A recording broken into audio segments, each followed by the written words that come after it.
Costuma-se dizer que um bear market só termina num momento de capitulação, no momento em que uma entidade mais conhecida ou menos conhecida entra em colapso. Foi assim no último ciclo, foi também assim em ciclos anteriores, e no episódio de hoje eu vou-vos mostrar os primeiros indícios de que algo poderá estar a acontecer no espaço das criptomoedas. Vou também falar sobre os últimos dados macroeconómicos que saíram nos Estados Unidos. E Suas Excelências, como é óbvio, gostam de ficar a par das últimas novidades. Também tenho aqui umas notícias fresquinhas e boas para vocês ficarem a par. Meus caros, sejam bem-vindos a mais um episódio do Alex Crypto.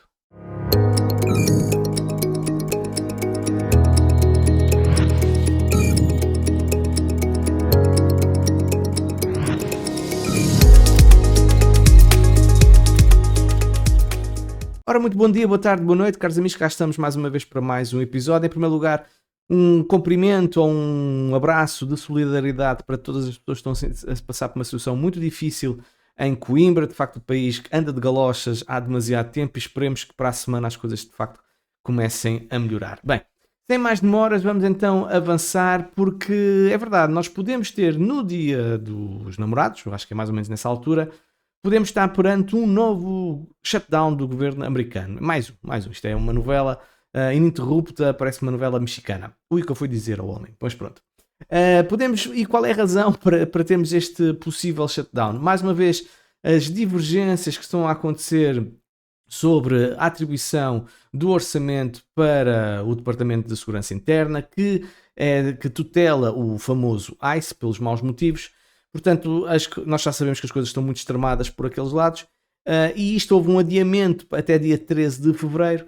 Vamos lá ver se eles chegam a um entendimento, mas as coisas para já não estão fáceis e não se admirem se tivermos um shutdown novamente durante a próxima semana. Novidades também ao nível das tarifas americanas. Pelos vistos, a Câmara dos Representantes votou desfavoravelmente, portanto 219 votos contra 211, e a surpresa aqui é que incluiu 6 republicanos a juntarem-se aos democratas a votarem estas tarifas do Donald Trump para o Canadá, portanto mais um obstáculo aqui à política de Donald Trump. E saíram os dados do desemprego e também saíram os non-farm payrolls, que são também muito importantes. À cabeça, a grande conclusão que se tira é que ao nível do desemprego surgiu uma boa notícia, portanto passou de 4,4% para 4,3%, e até os non-farm payrolls passaram de 48 mil para 130 mil, sendo a previsão de 70 mil. Portanto, efetivamente são boas notícias para o setor do emprego americano, e evidentemente que isso também, as boas notícias às vezes são más notícias para os mercados, quando se pensa em termos de liquidez, baixa de taxas de juros, quantitative easing e tudo mais, mas para a economia das pessoas evidentemente que isto são boas notícias. Porém, há de facto uma polémica relativamente a tudo isto que está a acontecer sobre os dados do emprego americano. As últimas revisões reduziram o crescimento do emprego de novembro e dezembro para um total de menos 17 mil em comparação com os relatórios anteriores. Em outras palavras, em todos os meses de 2025, os dados relativos aos non-farm payrolls foram revistos e para baixo. Ou seja, os dados que estão a sair agora é muito provável que venham a ser revistos para baixo nos próximos tempos. Portanto, isto é uma imagem daquilo que efetivamente não é e aquilo que não está a acontecer na economia americana. Aliás, nós podemos ver neste gráfico que ilustra muitíssimo bem aquilo que está, a discrepância que está a acontecer entre os dados que saem, mas depois os dados que são concretizados depois da revisão final, e nós podemos ver que esta barra vermelha mostra que em 2025 foram revistos em negativo 862 mil empregos. É a maior revisão para baixo desde 2009, a crise de 2008, como nós seguramente nos lembramos. Portanto, há aqui, de facto, eu não percebo porque é que estes dados são tão dispares. Efetivamente, eu não sou americano, não vivo lá, não estudo economia americana, mas não deixa de ser um bocadinho estranho sistematicamente isto estar a acontecer. E é muito curioso o que os dados do emprego que saíram estão relacionados claramente com uma subida muito expressiva no setor privado da educação e também nos serviços de saúde. Enquanto que, se nós olharmos, por exemplo, para a indústria americana, para a parte de transporte e armazenamento e até para a parte do governo, nós podemos ver uma queda muito significativa, e a indústria e os transportes, por norma, também significa um bocadinho o pulsar da economia americana. Se a indústria está pujante, está a contratar, se há mais transportes, se há mais armazenamento, significa, obviamente, uma economia mais próspera. Portanto, e não parece que seja isso que está a acontecer, tendo em conta estes dados. E este gráfico também mostra, evidentemente, se nós retirarmos a parte da saúde e também do ensino privado, que o emprego global tem vindo a cair sistematicamente, e nós podemos ver que 2025 ficou claramente marcado como o pior ano ao nível das contratações desde 2003, excluindo as recessões. Mas aquilo que eu chamo a atenção é que quando nós estamos num nível tão próximo do zero, nós podemos ver que no passado isto significou, por exemplo, tivemos o dot-com bubble, tivemos a recessão relacionada à guerra do Golfo, e tivemos a zona, em 1980, aquela recessão também ocorreu. Evidentemente que há momentos que são muito piores, como por exemplo o crash do Covid, que é evidente, mas isto, reparem, desde 2021, sistematicamente, o número de empregos tem vindo a diminuir nos Estados Unidos. Estou a falar do crescimento do emprego, ok? Tem vindo claramente a diminuir. Portanto, acho que há aqui um problema estrutural na economia americana sobre o emprego. Eu não estou a dizer que vai haver uma recessão, mas não são boas notícias, na minha opinião, tendo em conta a indústria americana. E se nós pensarmos também que saíram não sei quantos milhares ou milhões de pessoas devido aos imigrantes que foram recambiados para as suas casas, ainda mais estranho é todos estes dados. Agora, temos aqui outro aspecto que poderá ser o elefante na sala, porque temos a OpenAI que prevê registrar um prejuízo líquido de 14 bilhões de dólares em 2026 e não espera obter lucro anual até 2029, enquanto está à procura de um novo financiamento com uma avaliação de 830 bilhões de dólares. Portanto, neste momento, aquilo que estamos a assistir é que há uma procura incessante por inteligência artificial e praticamente toda a gente utiliza, e é uma das críticas que está a ser feita para com o mundo das criptomoedas, é que comparando a inteligência artificial com as criptomoedas, a utilização é completamente devastadora para o mercado das criptomoedas quando comparando com a inteligência artificial. Mas isto poderá ser um problema porque muito do mercado americano neste momento está sustentado na inteligência artificial, e se as pessoas começam a não acreditar que os seus investimentos vão ter uma compensação, vão ter um retorno financeiro nos próximos anos, poderemos assistir a uma certa debandada e, obviamente, a uma queda dos mercados, tendo em conta o peso que a inteligência artificial tem neste momento. Por cá, disparate. Por lá também podemos ver que, ao nível da decisão das taxas de juros, mantém-se tudo igual, até com estes últimos dados do emprego/desemprego. Era normal, evidentemente, não haver uma descida das taxas de juros, porque os dados oficiais, não aqueles que são revistos depois, mas os dados oficiais mostram que o desemprego caiu, portanto, é muito provável que não vá acontecer nada, e a previsão é que só para junho, ou seja, com o novo Fed, tínhamos um corte das taxas de juros, mas ainda está ali nos 48%, não há ali uma tendência ainda clara relativamente a essa decisão. Por cá, agora sim, vamos ouvir o que disse a senhora van der Leyen. And to let you know that I am determined to make it happen this time after we've debated a capital market union since at least 10 years. We want to do this by 27. But if this is not possible at the end of this year, I will propose to go with those who want to speed up and enhance cooperation. For that, you need at least 9 member states. As I said, I want it by 27, but if it is necessary to speed up the whole process, we will go by enhanced cooperation. É muito curioso que desde esta situação com os Estados Unidos, a Europa mudou radicalmente ao nível de postura. É uma postura já muito mais agressiva para querer tomar decisões e avançar no rumo que pretende, concorde ou não se concorde. E aquilo que vocês estavam a ouvir neste momento é que a van der Leyen quer União Europeia e quer, obviamente, o mercado aberto. Portanto, é isto que ela quer. Ela quer derrubar muita da burocracia que existe entre países, nas transações entre países, no comércio entre países. Isto falou-se, por exemplo, em Davos, ou foi uma crítica forte interna, uma autocrítica, peço desculpa, exposta em Davos, dita pela União Europeia que de facto não estava bem. A Europa precisava de fazer um caminho de desburocratização agressivo. E eu gosto disto, sinceramente. Eu gosto de desburocratizar as coisas. Acho que às vezes nós complicamos a vida uns aos outros sem qualquer tipo de necessidade. É um papel A, papel B, papel C, quando tudo podia sempre ser muito mais simplificado. E o Van der Leyen faz uma ameaça clara e diz: ou vocês avançam comigo e vamos de facto criar um mercado único sem burocracias e vai ser próspero para todos, ou então vamos avançar com os 9 países que neste momento já querem avançar para essa União Europeia mais rápida. Evidentemente que isto tem um senão, poderá criar na União Europeia uma União Europeia a 2 velocidades, mas eu acho que temos que caminhar por aí. Eu acho que temos que pressionar os governos a de facto terem um regime mais aberto. Se isto de facto é uma união, é para ser de facto uma união e é próspero e vai trazer prosperidade para todos, na minha modesta opinião. Portanto, vamos ver o que é que vai ser daqui, mas eu gosto desta atividade, deste motor que neste momento estamos a assistir por parte da União Europeia.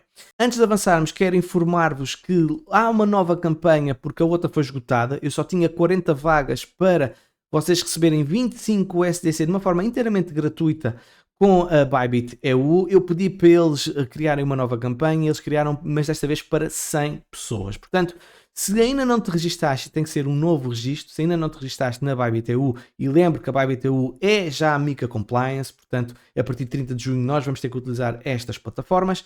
Basta depositar $100 e depois vais ganhar 25 USDC, não precisas de fazer muito mais. Portanto, eu acho que é uma excelente oportunidade de ganhares algum dinheiro, depois faz o que entenderes com esse dinheiro e aproveita. Portanto, tens o link na descrição. Além disso, para quem não conhece, a Bybit EU é obviamente uma plataforma, como disse, MiCA Compliance, e ainda não tem futuros abertos, é verdade, vai ter mais cedo ou mais tarde, mas tem um excelente cartão, é o cartão da moda, digamos assim, é que toda a gente utiliza este cartão da Bybit, em que eles têm os parceiros da Netflix, Spotify, Prime, ChatGPT e TradingView, e meus caros, quem é que não utiliza pelo menos uma destas plataformas? Eu utilizo 3 daqui.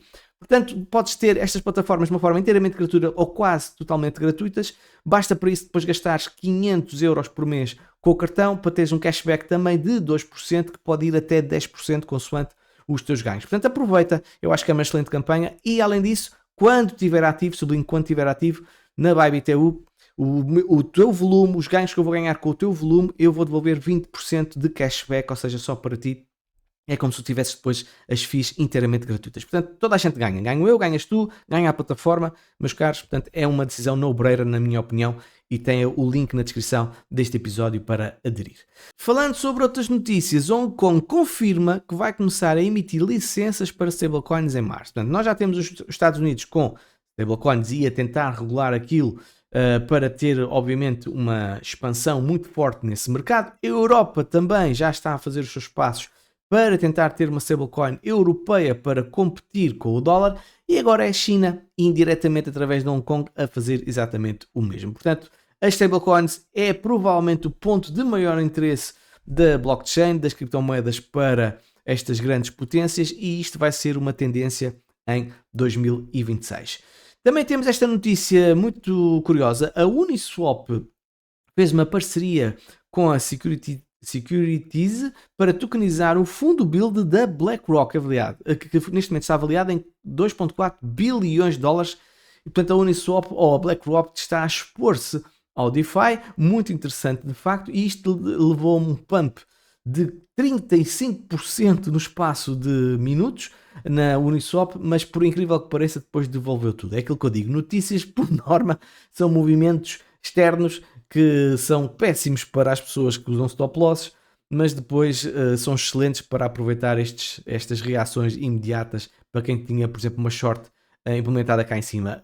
Para vocês perceberem bem o sofrimento que estão as altcoins, meus caros, esta subida de 34%, reparem bem como é que está o gráfico da Uniswap. É verdade, está de facto dantesco, já vai com uma queda de 92,5%, e nós estamos a falar de um protocolo de facto que é utilizado, de um dos melhores protocolos que existem no mercado DeFi, ou pelo menos dos mais conhecidos também, e temos o token deles a cair 95%. De facto, é paradigmático das dificuldades que estes tokens associados às criptomoedas estão a ter ao nível de 2025, 2026.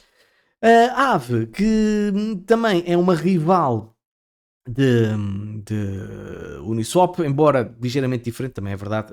Quando digo rival é porque está no DeFi, mas está mais ligado com empréstimos e tudo mais. A Aave gerou aproximadamente o dobro da receita anual em comparação com os outros 10 principais protocolos de empréstimos juntos. Portanto, claramente a Aave a mostrar aqui as suas garras, claramente a mostrar que é superior aos outros.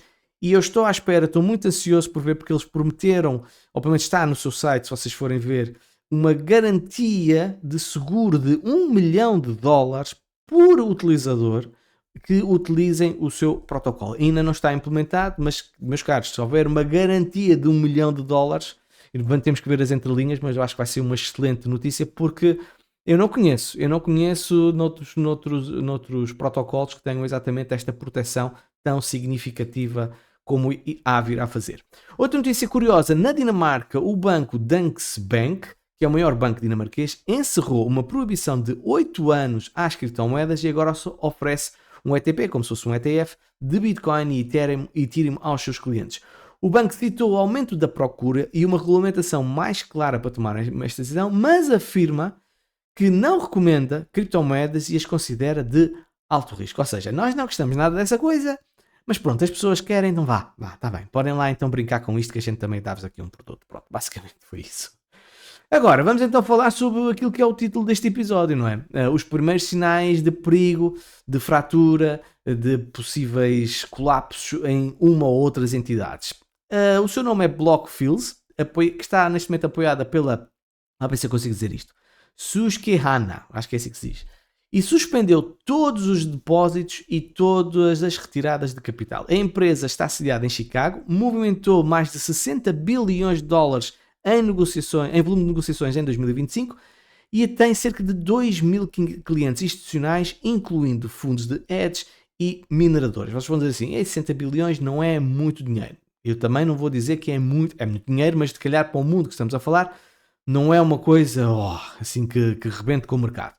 Mas o problema é que estas coisas pode ser o início de algo mais, certo? E depois nós vimos no passado que há efeitos bola de neve que por norma depois levam a quedas mais expressivas do mercado. Os clientes ainda podem negociar para abrir e fechar posições, mas a empresa alertou que poderá encerrar à força empréstimos que exigem margem adicional.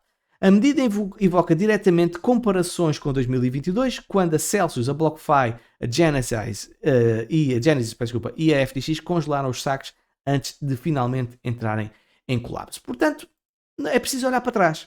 E é preciso nós vermos o que é que tem acontecido no mercado quando nós temos este tipo de eventos. Reparem bem, em 2014 nós tivemos, era a plataforma da referência na altura, Mt. Gox, certo? Eu não estava no mercado, mas quem estava seguramente se lembra. E ainda hoje está para ser resolvida esta situação da Mt. Gox, portanto, houve aquilo faliu, ou houve um problema, e então as pessoas ficaram sem as suas moedas, e neste momento ainda não está totalmente resolvido. Mas levou de facto a uma crise no setor das criptomoedas, depois tivemos uma queda bastante expressiva também, associada direta ou indiretamente a isso. Em 2018, nós tivemos a BitConnect. Quem não se lembra dos gritos do senhor da BitConnect a promover esta plataforma, que era um autêntico scam, e que foi o início também do bear market. E em 2022 foi de facto um ano muito complicado para o mercado das criptomoedas, porque nós tivemos colapso de Luna, Celsius, 3AC, Voyager, tudo entre maio, junho e julho de 2022. E depois ainda tivemos a FTX e a Alameda e a BlockFi, também em novembro de 2022 aí no Osharco, e depois ainda tivemos em janeiro de 2023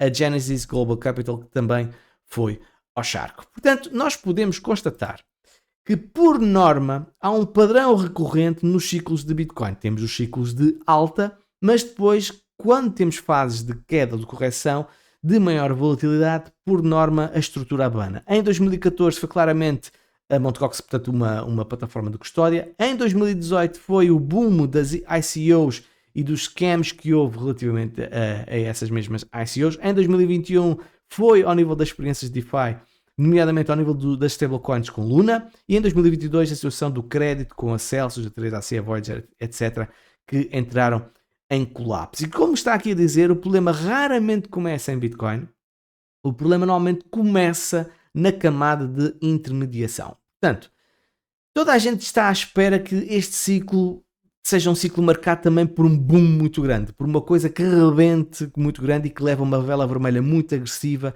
com uma enorme capitulação do mercado. Este pode ser um primeiro sinal, pode ter ou não onda de choque, pode ou não ficar contido, nós não sabemos e temos que ir acompanhando, mas toda a gente está a contar com algo que possa acontecer que está relacionado com as treasuries. À cabeça, como é óbvio, está a Strategy, de Michael Saylor, que afirma desta vez que não vamos vender, enquanto o preço da MicroStrategy até teve uma subida expressiva, mas é sistemático, seja dia, não dia, dia, semana, não semana, costumam vir notícias a dizer que isso a Strategy não consegue. Pois a Strategy também veio a dizer que em vez de comprar Bitcoin num determinado momento, aumentou a sua bolsa líquida de dólares exatamente para entrar, se for necessário, para compensar as pessoas que estão à espera de retorno financeiro pelo dinheiro que obviamente lá colocaram, e ela está a preparar-se para isto.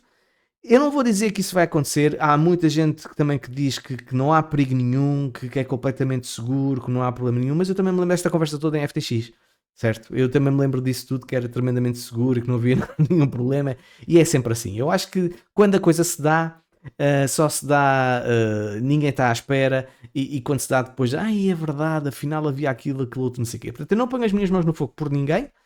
Há outras treasuries que já estão em maior dificuldade do que a Strategy. Eu espero que nada aconteça, sinceramente espero. Não é por o homem ter aparecido na Forbes que eu desejo que o homem vá preso, nada disso, certo? É uma coincidência. Mas eu espero que tudo se resolva e não quero nada de mal, mas que há um primeiro sinal. Isso há, meus caros, é evidente, e eu acabei de dizer, ok? Bem, vamos eu achei muito curioso isto, achei muito curioso. Eu acho que tem que tirar o chapéu. Tem que tirar o chapéu a Charles Hoskinson de Cardano, porque o homem apareceu num evento para falar com a roupa de McDonald's. E para quem não sabe o que é que isto significa para o mercado das criptomoedas, significa um mercado que desiludiu, ou que não subiu, ou que está em queda. É que quando as pessoas dizem, não, em vez de eu ter ido à Lua, fui trabalhar para o McDonald's, em vez de eu ter um Lamborghini, fui trabalhar para o McDonald's. Portanto, é uma meme que existe no mercado das criptomoedas e é muito interessante. Mas agora vamos ouvir o que é que ele disse, que eu também acho que é focar aqui um ponto. So, the industry's not healthy. Shit is getting real, you know? We got no liquidity. A lot of people are sad. Twitter is just a nuclear dumpster fire. Sentiment's at an all-time low. And that's okay, because the thing is that despite the fact that the micro looks bad, the macro is just saying we need to have a new paradigm, a new vision, new narrative. É muito curioso, pronto, ele diz que o mercado está uma treta, não é? Como nós sabemos, e ele termina dizendo, este pequeno clipe, que o mercado precisa de uma nova abordagem, de uma nova visão, de uma nova narrativa. Eu aqui não concordo muito com ele. Eu acho que eu estou cansado, sinceramente, de ver o mercado das criptomoedas a viver de narrativas, porque narrativas são efêmeras. Nós vemos isto sistematicamente. Primeiro era o gaming, depois era as perps, depois era o RWA, depois era, sei lá, tanta coisa, as stablecoins, as stablecoins algorítmicas. Há sistematicamente uma narrativa, o Deepin, por exemplo, também. Há sistematicamente narrativas, mas depois a gente, passado um tempo, espreme aquilo e afinal aquilo não dá nada. E o que é que eu acho que é preciso fazer? Eu acho que acima de tudo, é preciso haver utilidade. Eu acho que é um dos grandes problemas. Porque se nós, como eu disse há pouco, se nós compararmos o que está a acontecer com a inteligência artificial, em que eu uso todos os dias, ainda para este episódio, a capa que vocês vão ver foi feita por inteligência artificial, uma parte para me orientar, e as pesquisas que eu fiz também utilizei a inteligência artificial. Quer dizer, eu não uso nada disso eu não uso criptomoeda nenhuma ou a tecnologia das criptomoedas para, por exemplo, fazer este episódio. Estou a falar do processo de construção, certo? Evidentemente que estas notícias têm baseado nisso. Mas percebam o foco, okay? Percebam a ideia. Nós estamos perante um problema de não utilização por parte das cripto. E nós temos muito token fantasma e muito blockchain fantasma que não serve para nada e que só está a encher e cria esta desconfiança sistemática no mercado das criptomoedas, certo? Eu concordo inteiramente com aquilo que foi publicado neste site que é o DL News, em que diz o seguinte: eu só consigo pensar em dois motivos pelo qual um investidor atribui racionalmente valor positivo, neste caso, à moeda principal, Bitcoin. O primeiro, qual é? A ideia original de Satoshi de que Bitcoin será uma moeda de transação não controlada por governos, e esta ideia de facto tem um valor positivo, é uma mais-valia, é uma garantia. Nós sabemos que vivemos num mundo em que a moeda fiduciária é utilizada como arma. Nós termos uma moeda que não depende disso, que não depende dos desvarios de pessoas que estão nos governos ou nas orientações políticas que estão das pessoas que estão no governo, eu acho que é efetivamente uma mais-valia e torna Bitcoin com uma característica única e muito, muito específica. O segundo motivo, e o mais importante, é a própria desvalorização da moeda fiat. Ou seja, se o dólar, o euro, o iene e outras se continuam a desvalorizar, o mesmo vai acontecer com o restante sistema monetário fiduciário global. E Bitcoin é a única moeda de transação sólida que poderá substituí-lo. E eu concordo com isto. Bitcoin foi criado exatamente para ser isso. Eu acho que tem um problema. Tem um problema do supply limitado, que é a sua enorme mais-valia, mas também nós sabemos que, por norma, também é preciso a criação de nova moeda para uma série de coisas ao nível económico. Não vale a pena agora estar a falar sobre isso. Mas eu acho que também poderá ser um handicap. Mas quem diz que não é verdade, quem diz que Bitcoin nunca poderá ser uma moeda de transação, está enganado. Porque nós podemos ver este gráfico que mostra, este mapa que mostra a quantidade de países e a quantidade de entidades, operações, empresas, etc., que utilizam Bitcoin para pagamentos. Por exemplo, se nós formos aqui... desculpem lá. Se nós formos aqui a Portugal...